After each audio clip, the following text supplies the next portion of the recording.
अहम ब्रह्मास्मि। कितना अच्छा लगता है ना ये कहना, अहम ब्रह्मास्मि। लेकिन क्या आप ये जानते हैं कि आप स्वयं ब्रह्म हैं? क्या इसका मतलब ये हुआ कि हम सब ब्रह्मा हैं? नहीं, ब्रह्मा और ब्रह्म दोनों अलग अलग हैं। तो फिर ब्रह्म क्या है? ब्रह्म वो है जिसके अंदर ये 3 गुण हैं। और वो 3 गुण कौन कौन से हैं, ये जानने के लिए वीडियो को अंत तक देखें। ब्रह्म होने का पहला गुण ये है कि ना ही उसका जन्म होना चाहिए, ना ही उसकी मृत्यु। वो उन दोनों से परे होना चाहिए। आत्मा का ना ही कभी किसी काल में जन्म होता है और ना ही किसी काल में उसकी मृत्यु। आत्मा अजन्मा अविनाशी है। दूसरा गुण है कि वो दिव्य होना चाहिए। आत्मा का स्वरूप सत, चित और आनंद रूप है।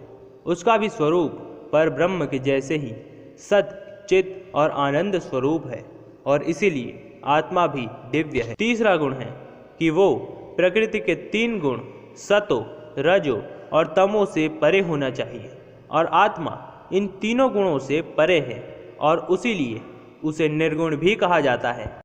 आत्मा उन सच्चिदानंद स्वरूप पर ब्रह्म का ही अभिन्न अंग है और आत्मा बहुत सारी है और इसीलिए बहुत सारे ब्रह्म हैं और इन सभी के ऊपर भगवान हैं और इसीलिए उन्हें पर ब्रह्म भी कहा जाता है। आत्मा उन पर ब्रह्म का अभिन्न अंग है और इसीलिए शास्त्रों में भी कहा जाता है, अहम ब्रह्मास्मि।